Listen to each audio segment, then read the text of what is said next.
how does it feel to have all these guys, training? We got a lot of different age groups, a lot of different styles out here. I guess just to answer it directly, it feels great. It feels great. I think what feels the best is what Green Country, Oklahoma, and our government, whether it's our local municipalities, our mayors, our senators, our state representatives, our congressmen, have been so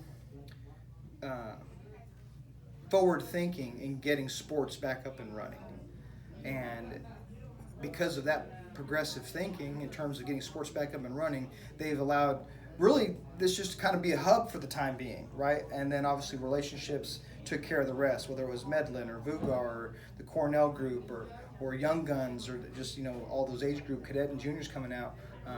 It feels great. It feels great that because of the decisions that were being made by our local politicians, that we got to serve the wrestling community in a way that we haven't really done it before. Whether that be adding Greco-Roman wrestlers to the mix or just adding people from all over the country and providing that opportunity for everybody to wrestle. Feel great. Yeah, how does it benefit the young guys? Even if they don't go into a Greco, career, how does it benefit them to be around freestyle athletes, to be around Greco athletes, college athletes? The whole RTC model that Zeke really implemented and really created, that's what it was designed to do. You've been overseas, and obviously when we're talking young guys, we're talking cadets and juniors. When you go into a room in country X, whoever, whether it be Russia or Iran, what you see is, and I know specifically because we've been to the Caucasus region, once they hit 15, they throw them in that room with the senior athletes, and they got to fight. They got to fight to prove themselves. And I guess just taking that model and even visiting with Vugar and Medlin, and we talk all the time about variety of things. That's the model. That's the model. That's the model that can really help that age group progress, and maybe that's why they're winning world championships at 18, 19 years old. So obviously our system's different, and we have a different system to work within, the scholastic system, but that shouldn't stop us from doing this as much as we can.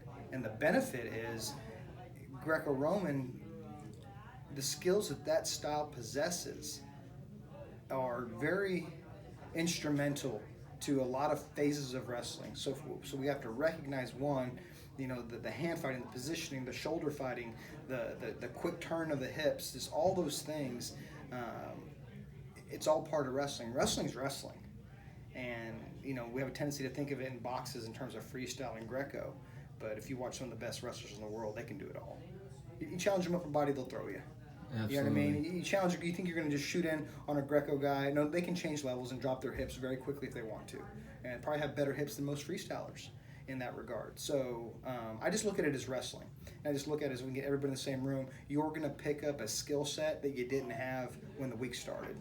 And I hope that's what everybody's getting. I hope that's what you're getting. I know you had to go through some freestyle drills, and but they've gone through some Greco-Roman drills. And I think all athletes, whether they compete a tremendous amount in Greco-Roman or not, you got to possess the skill set.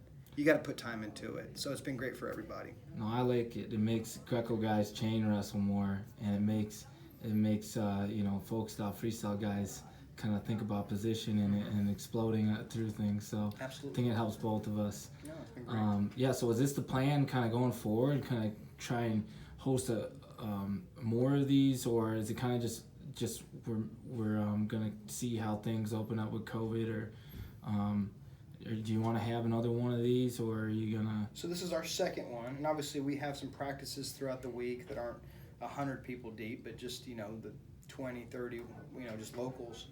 And the answer is I don't know. I don't know. Are we going to have another one? Probably. We could have doubled in size this one. And probably my weak spot as a coach and as just a human being in general is saying no. I'm not good at saying no. I try to cap this one at 45 people, and you saw what we ended up with. So I'm just not good at saying no. So if the demand is there, we'll do it again.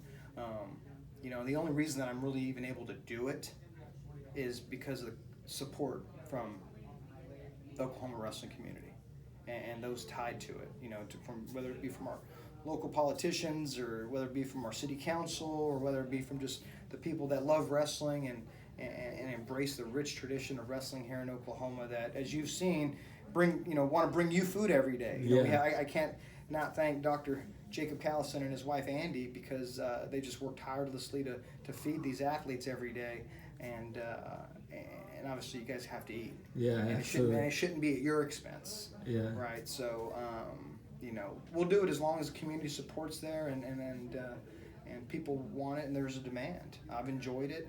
It's work.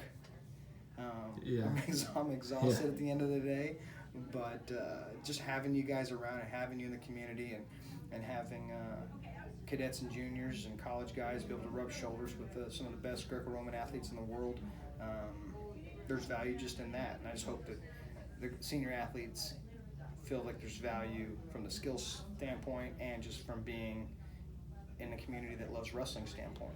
Absolutely. It's pretty inspiring to have this many kids people want to get back to wrestling. Everybody, they're pounding on your door. This place is packed. Yeah. So it's a challenge, but that's pretty inspiring. That's pretty exciting to see so many people want to get back to wrestling. So thanks for that, Coach. Yeah. All right, absolutely. Any last comments you want to make? Or no, appreciate you guys. It's I'll just say that the thing that impresses me the most, always has, about just individuals is it's hot, it's humid in there, it's slippery, it's packed, and because of my weakness of not being able to say no, I don't ever want that to transfer over to the athletes not getting a quality workout. And as you know, we've tried a couple different formats, 2 practices, putting people on the wall, and I just think it's a kudos to the athletes, the senior level athletes that came in. They're like, we don't care. We don't care. We like it hot. We like it sweaty. We don't care if there's a million people in the room. This is what it's like when you go overseas. There's 300 people out on a mat all just fighting for position and fighting. So I think, having that attitude of anytime, any place, anywhere, I'm going to wrestle and I'm going to wrestle hard. I think that next generation seeing that helps them understand what it takes to be elite. I think them being around that going, oh, you want to complain? We got world medalists, senior world medalists here that aren't complaining. We got Olympians here. We got world champions and Olympic medalists here that are going, just wrestle. Who cares? Who cares? Life's imperfect. And I think that generation getting that message will benefit them probably even more so than the technique. Absolutely. All right. Thanks, Coach. Thanks.